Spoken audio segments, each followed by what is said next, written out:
All right, very excited to bring in a friend of the show, a guy that knows the NFL inside and out, has experience in the business, and now he's able to tell about it on his show, 3 and Out. You need to check it out over at The Volume and our friends over there, John Middlekauff. John, it's been a while, man. It's good to talk to you again. What's going on, guys? How we doing? Doing great. You know, as the NFL season is really kicked into high gear as we get into the playoffs, out of the wild card round, obviously into the divisional round. And that's where I want to start. I mean, there's some fascinating games, some fascinating matchups this weekend, some teams that are really kind of finding themselves late and other ones that are still trying to put it together. But I want to start with one that seems like it's going to be lopsided, and I'm trying to find a way, John, to coax myself or talk myself into seeing how the Jags can go into Arrowhead and beat Patrick Mahomes and the Chiefs. But the way the Chiefs are playing offensively with the pieces that they still have, even after Tyreek left, I don't think the Jags can make half the mistakes that they've made and be able to walk out of there or even walk in there with a chance to win late. I mean, am I crazy? Yeah, I mean, let's call it what it is. Probably their Super Bowl on Saturday night. Yeah. I mean, once they won that game, that comeback, how could you not call their season just, I mean, one of the great turnaround stories in recent memory? I mean, last year, I've never been the biggest Urban Meyer fan. Not because I didn't think he was a good coach. As a collegiate coach, he was a elite, dominant guy. I just thought he was always kind of a fraud human. Mm-hmm. And one thing in college, especially when you're at Florida, right, and Ohio State, you have a huge advantage. And especially when he was at Florida, a little tougher now. But when you get to the pros, it's like the players, a lot of them make more money than you. Mm-hmm. A lot of them have had a lot of success, especially free agents at other places, right? And that place was a disaster. I mean, think how often a coach in the NFL does not make it through a season. Yeah. But honestly, it wasn't that crazy. The dude had never coached in the league, right? Even you saw Matt Rule struggles. He'd only coached one season. You've seen a lot of guys go back and forth, and they can make the transition because there's some understanding, especially guys that played in the league. But you get Doug Peterson, like, you know, Trevor Lawrence, dude from the South, you know, him and Dabo, like Doug Peterson, they kind of, it's the polar opposite. One, I worked with Doug in Philly, incredible human, probably one of the most low ego Super Bowl champions in the history of, you know, football.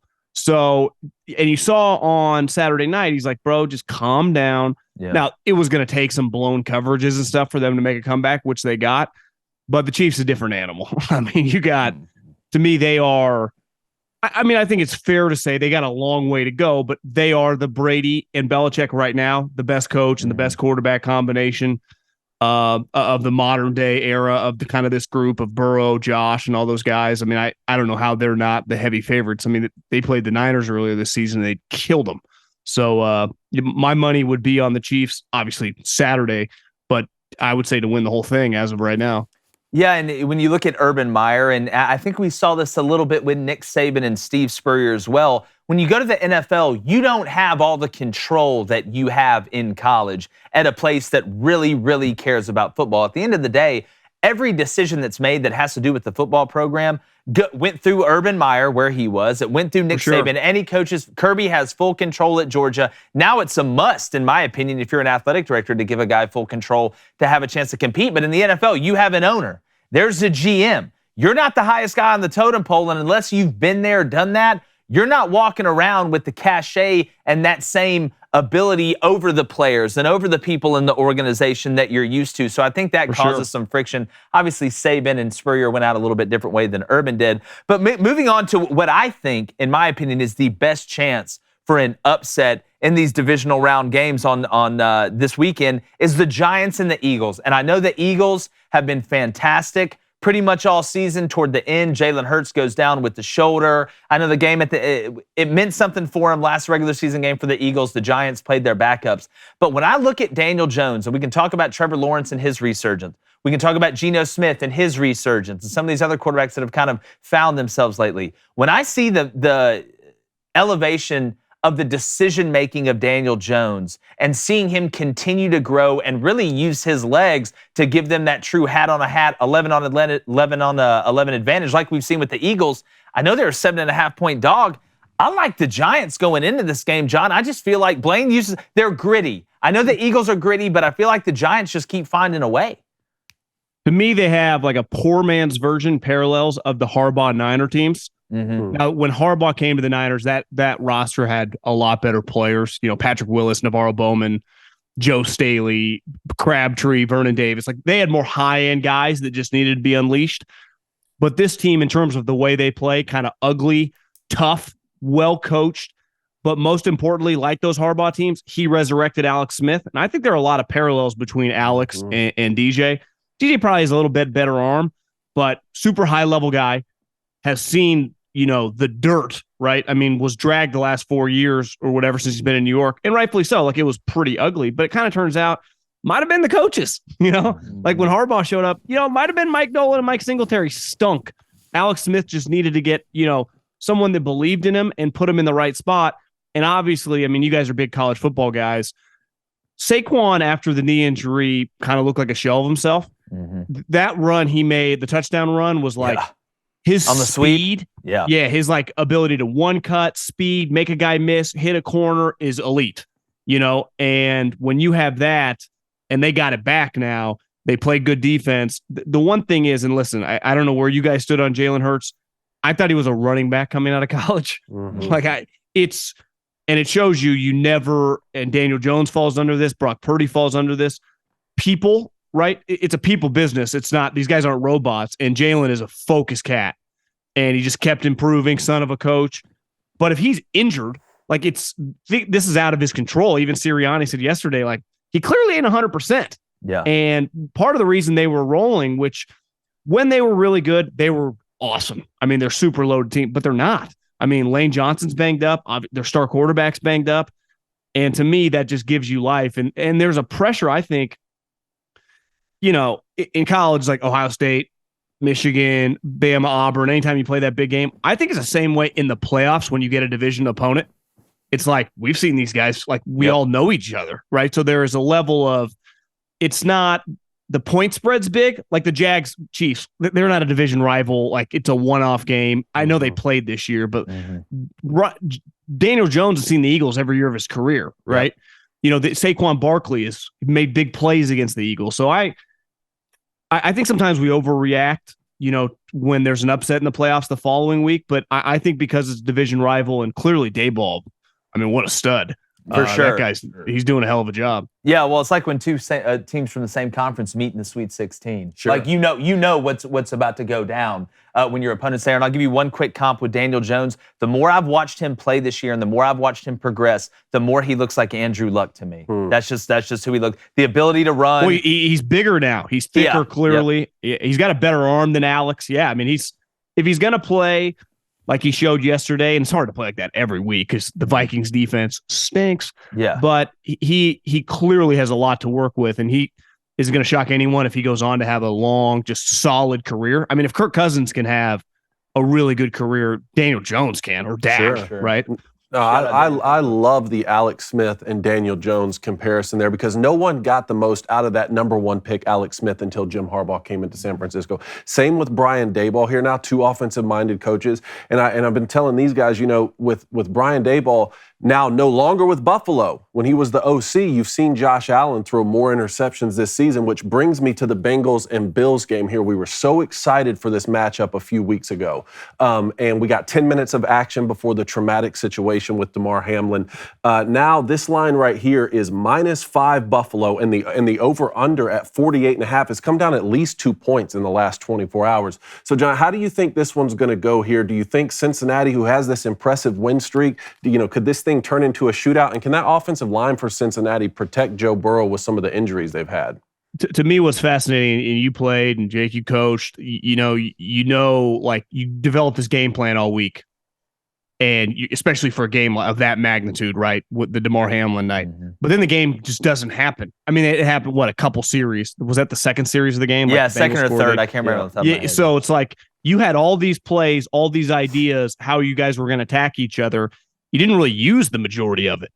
So a lot of these times, like the Niners Dallas game, like, they didn't play this year. So you're kind of developing a game plan from scratch based on, I mean, you played last year, but it's a completely different team. This one is like, how much do you balance everything we were going to use to attack each other in that game, and then kind of tweak on maybe an injury here, injury there? I mean, obviously Jonah Williams goes down in that game. That's big. I mean, Burrow's a badass, and what he's done with the Bengals is remarkable, but how many years can you just go when you can't protect the guy? This year wasn't. They tried. They're just missing guys. But I'm going to be fascinated. Whoever wins this game, whatever coach or whoever tells like the reporters after the game, like how many plays we had ready for that game, we just reused or we scrapped that and we'd use that. To me, that's a fascinating element of that game. Mm-hmm. And obviously the DeMar Hamlin, which who knows, maybe he's there for this game. I mean, he's clearly doing a lot better. The Bills, you can't turn the ball over in the playoffs, man, because most of these games are really close. We saw it in that Baltimore game on the fumble 6 or whatever. You saw it in if you look at the stat sheet from the Dolphin-Bills game, the Bills outgained them by like 200 yards. Yep. Right. It actually was. It's not like Skylar Thompson was Jim Kelly in that game, but they got a fumble 6 on the sack where they picked it up, took it to the house. He threw multiple picks. I'm pretty sure both of them led to field goals. So you're giving points away that if you do that against Joe Burrow or definitely Patrick Mahomes, like you're losing. And it does feel like he's got this little bit, and maybe like you said, without Brian Daboll, of like Allen Iverson. It's like, Josh, you got to balance it a little bit. And they worked with Mahomes on this last year of like, bro, you can take the check down every once in a while. For sure. We all know you can throw it 100 yards. Tom Brady built a career off doing it. For sure. Peyton Manning wasn't throwing bombs all the time. Like you got to, in these games, margin for error, even if the Bengals are 85% of what they usually are because of some injuries, they're still a team that knows how to win now in the playoffs, right? What do they got? 4 playoff wins in the last 2 years. They won 3 last year. They won 1 this year. I'm not the biggest Zach Taylor guy, but how do you just the guy's winning games? And I think a lot has to do with Joe and those 2 receivers. I mean, Jamar is a beast, and I wasn't the biggest T. Higgins guy coming out of college. I thought he was too long, but holy moly, he's legit. And you got those 3 guys, and they got some talent at running back. I think the Bengals could easily. They're used to playing in the cold. I mean, I don't think the Bills by any means are a lock to win this game. No, agreed for sure. Well, John, we just saw C.J. Stroud declare for the draft. Finally, I was getting a little bit worried. I want to know, which quarterback are you taking first in the draft and why? Well, I think the best player by a mile is Bryce Young. Just the total package of calm, cool, collected, playmaker. Not, Mac and Tua played with Jerry Rice times 4, right? When they were there at the college. A lot like CJ, actually. It wasn't quite the same. You probably know better the personnel, but I watch these guys. They don't have top 20 draft picks at wide receiver. So to me, Bryce is just elite. Now, he's tiny. He's really, really small. And beside his size, he is elite, right? But his size is a thing. And you see with Tua, who's a smaller player, gets tossed like a rag doll. I would say obviously the difference between Bryce and Tua is he's much better at avoiding. Mm-hmm. He's got an innate feel. You're seeing it with Purdy right now playing. They just know how to play the position. But size always leave guys scared. But like, who's he going against? I like my quarterbacks, big, strong Josh Allen type. So I'm intrigued by Will Levis. But it's hard to watch the 2 players and say they're in the same world. CJ, I thought he was a little overhyped. But then you watch that Georgia game, him running around for those guys. You're like, if this guy had played like this the whole time, I mean, he might be the number 1 pick. Mm-hmm. But I've been in these draft meetings. Everyone's going to keep showing that game. And you'd be like, what about the other 2 years? Like, why wasn't he doing this? Mm-hmm. So he's going to be a very, very tough, I think, eval. I mean, I think those 3 guys, people can hate on Will Levis all you want. We have a long history now. Guys like that go really high. And from what I've heard, high character guy. And in fairness, like I've had scouting buddies that went through Kentucky. I don't think his wide receivers were any good this year. Not this year. The running back and the offensive line wasn't any good this year. So previous year, he was good. Obviously, he went through an offensive coordinator change. Who Rich got fired, right? Now they get the dude from the Rams back. I think he's going to be the most intriguing. I think you're going to see a lot of negativity on Bryce's size, but I think when the dust settles, to me, the most intriguing part is the GM and the coach of the Bears did not draft Justin Fields. And I like Justin Fields a lot as a prospect, but a lot of people in the league did not. Kyle Shanahan's a good example. Mm-hmm. And the GM of the Bears was asked after the season, like, what does Justin Fields need to improve on? And sometimes, like, you hear a coach, like his feet, his next level of tape study or whatever. He's like throwing. You're like, throwing. I think everything's on the table with them. Really? And now that Lamar Jackson, I mean, what if you're the Ravens and you flip Lamar Jackson because you don't want to pay him $200 million? Could you just trade for that guy and kind of implement him in your offense? He's cheaper, and then the Bears kind of get some picks, start over. I just think everything's on the table when it comes to Justin Fields. When their GM says he needs to improve throwing. Like especially when he didn't draft him. I don't know, man. That's something to keep an eye on. Yeah, what's your thought on Anthony Richardson? I mean, speaking of big, strong, and fast, I mean, he might be a sneaky little top 10 pick. Yeah, I mean, I don't know if the buzz around him is the most positive when it comes to just some of the non-football stuff. Work ethic. I mean, he's young, and that stuff at quarterback it just is big, right? I mean, we're talking about all these guys that are having success: DJ, Jalen Hurts, Purdy. All the guys, Trevor Lawrence, Burrow, Mahomes, high level, hard work, football characters, elite. So I think he's going to be a fascinating one because you throw on that Utah game, and it was freaking awesome. But, I didn't watch as much Florida as the season went on because they sucked. Yeah. But he was, I mean, you look at it did not look pretty. No, it didn't. Well, I could say last year, kind of the same situation as Will Levis. He had a lot better skill position players last year than what Florida had this year. When I just watched both of them, I would take Anthony Richardson over Will Levis 10 out of 10 times. I've seen Will Levis is not an accurate passer. Wan'Dale Robinson made him right so many times 2 years ago, and then you watch what Wan'Dale was able to do in the NFL. If you go back and watch Will Levis's deep balls, he's not trying to throw guys inside or outside. He's literally just throwing it as far as he can. And Wan'Dale Robinson is just out there making legitimate Kenny Lofton style center field catches. He just reminds me of Mitch Trubisky a little bit. I just can't get it out of my head. But see, the thing is and this is where you miss on quarterbacks. Like Mitch, no touch, right? Just can't. None. Just the ball. Fastball thrower. But Josh Allen, right, in junior college and in college, kind of the same thing. Now, he clearly harnessed that, figured it out, coached it up. However it happened, he's gotten a lot better at it and became a star. So I think that's why I'm saying he's going to be one of the more polarizing guys in these draft rooms because you can easily go Mitch Trubisky, who can't throw like basic routes, right? He can't throw over zero touch. Yeah. And then there's Josh Allen, who had zero touch and honestly still shows. Yeah. Every once in a while it shows up, but then he'll also just throw on the move some dart 50 yards. You're like, gee, is that John Elway in his prime? Yeah. So to me, if Will Levis, history would say more likely to be Mitch Trubisky, something like that. But I just think anytime that you have success, this is Stetson Bennett, Brock Purdy. It's like they don't parallel each other perfectly, but I'm just saying. No, yeah. In the 10 years ago, Stetson Bennett's undrafted. To me, he's getting drafted early on the third day, fourth, fifth round, probably. Wow. Stetson Bennett going in the NFL draft. Who'd have thought? That's going to be such a great story. Did you guys see Bennett at the parade, like kind of getting angry? Yeah. Why is the guy so angry? I don't know. It's like it's like they've unlocked an Infinity Stone or something, but it's like the worst Infinity Stone ever. You're just pissed. Like at this point, you have nothing to be mad about ever. No. You'll never buy another beer. If it doesn't work out in the NFL, you'll sell more cars and insurance in the state of Georgia than anybody of all time ever. I would just be the happiest guy ever walking around. But, John, speaking about maybe the happiest guy ever walking around right now is Jerry Jones, at least when outside of everything except extra points, because the Cowboys put together a hell of a game against a dysfunctional Buccaneers team. We know Tom Brady is probably on the move. Todd Bowles, will he be on the move as well? It was a lot more down than it was up, even though they were able to win the division. I just don't believe that Dak Prescott is consistent enough, and he's shown you this before, to be able to go in. I don't think he's going to have that same type of game he had against the Buccaneers, because I think San Francisco, even with a rookie quarterback, is the most balanced team left in the playoffs from a three-phase standpoint in the NFL. What do you think just looking at this matchup? Yeah, I mean, I think Tampa's defense is a shell of what it was the last couple of years.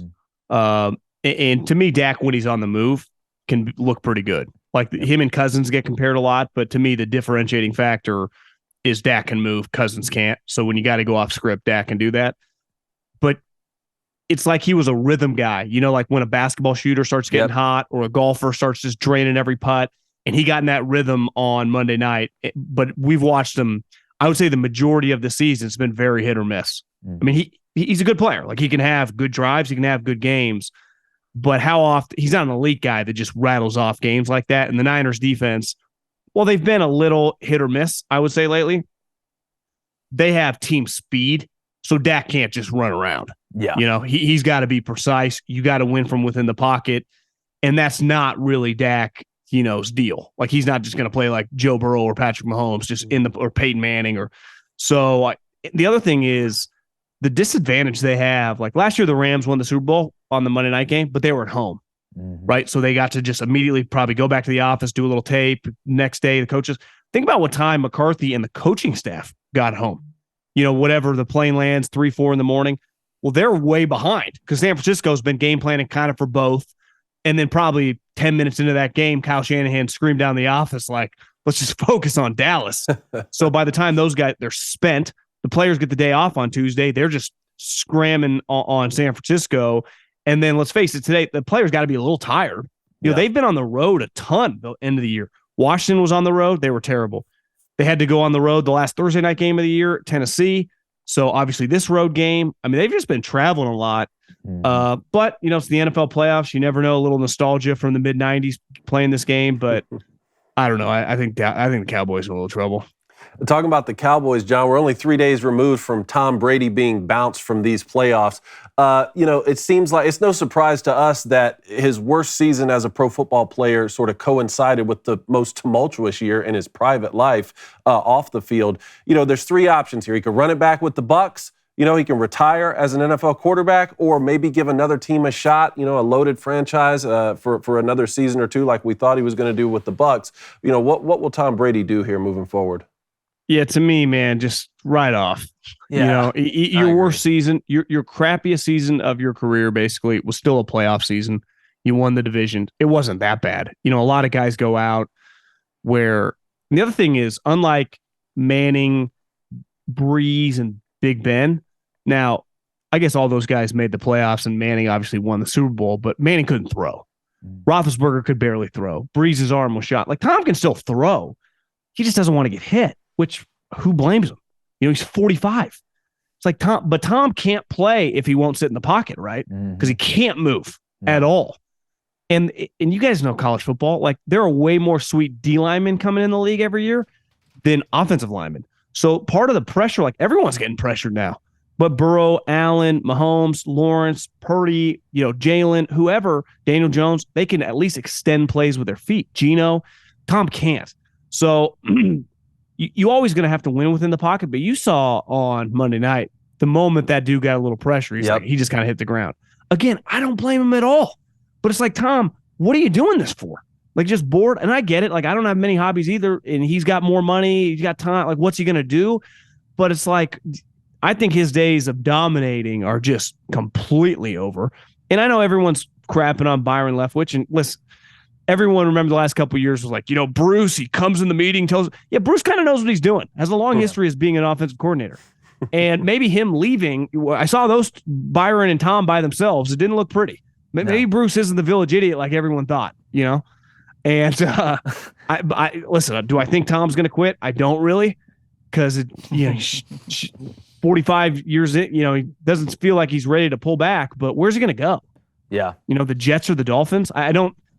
Why would San Francisco they wouldn't mess with him 4 years ago? Now, they got that wrong, but at 45 years old, it really makes no sense now. The Jets, is he going to play for the Jets and like F you to Kraft? I know he doesn't care about Belichick.